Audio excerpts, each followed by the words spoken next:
I'm on fire because I burnt a match every time that I craved you. It was supposed to cause a distaste, but I attached the heat of the flame to your name, I can't be saved. There's not a single thing that could tame this rage, because even if I run away from you, the speed of the wind creates... The speed? I don't know, I can't read. Because even if I run away from you, the speed creates a wind that grows the fire. And if I hold you in my arms, I'll die from the heat of this burning desire. Heat between my thighs as our legs rub together like matchsticks. We say that nothing matters, but the fact is, some things burn and some things melt, but the heat of your love causes the latter. I can feel my legs peel open as I spill over the fire, the flames become dire. I've been saved.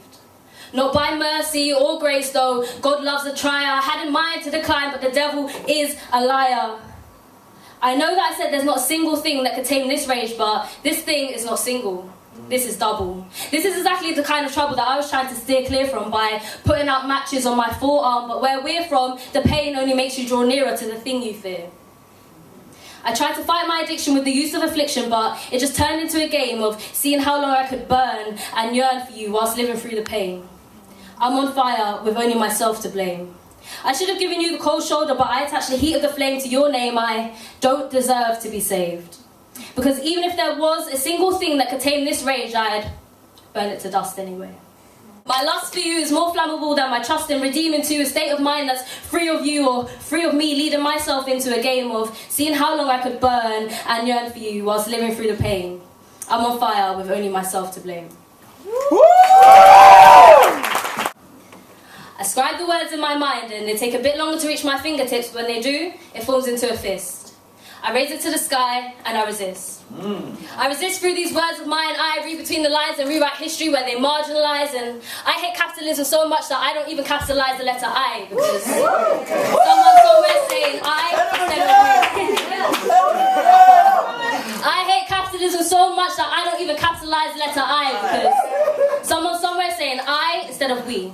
And a coward says I'll sacrifice him instead of me, and it's like the only time I get to write the word unity is when I'm writing about how hard it is to see.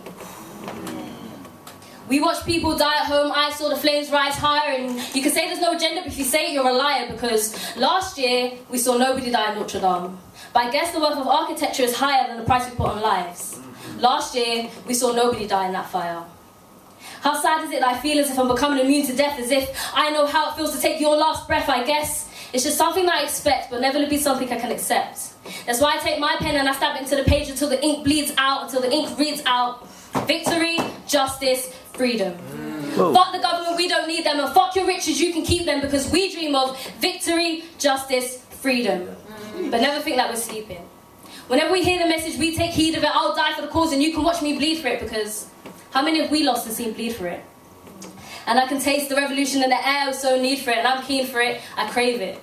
I wish black boys were in the trap cooking up dreams instead of crack, but they don't have the recipe because their dreams have been cut from the seams, and I don't blame a single one of them for the knife or the gun on them, because it's all an equation. Just as 1 + 3 = 4, struggle plus oppression equals war. The only thing that I hate is that they don't look at each other and see themselves dissipate. They don't look at each other and see that they have the same fate. They don't look at each other and see that the cruelty isn't innate.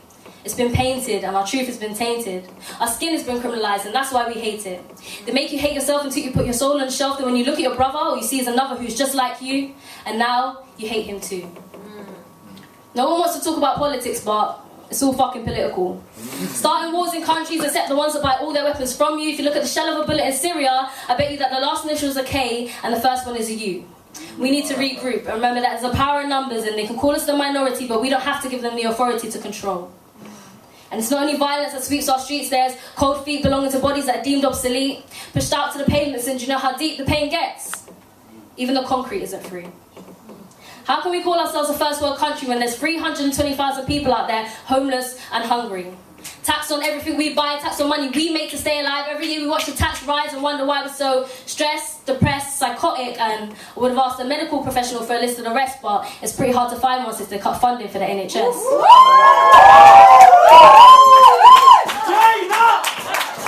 Your strategic plans will fail. You can burn us in high rises, make poor people pay high prices, force homeless people out of doorways, and up your sleeves you have many more ways to try and make us break, but you will fail. Don't you know how much of a resilience that struggle creates? You may be the hands that control the law, but out of your hands are the laws of nature and fate. You try to separate and segregate, but with each oppressive move you make, the chances lessen that our love for each other will dissipate. You take from us, and we take what's left of us, and we wept and wept and wept. And you can try and thin us out, but we weave together until we're strong and intertwined like mesh, but you're the ones who are see-through. Yes, you can make us shoot each other, but don't you know ideas are bulletproof? You can kill us in many ways, but there isn't any way of killing the truth. Ooh.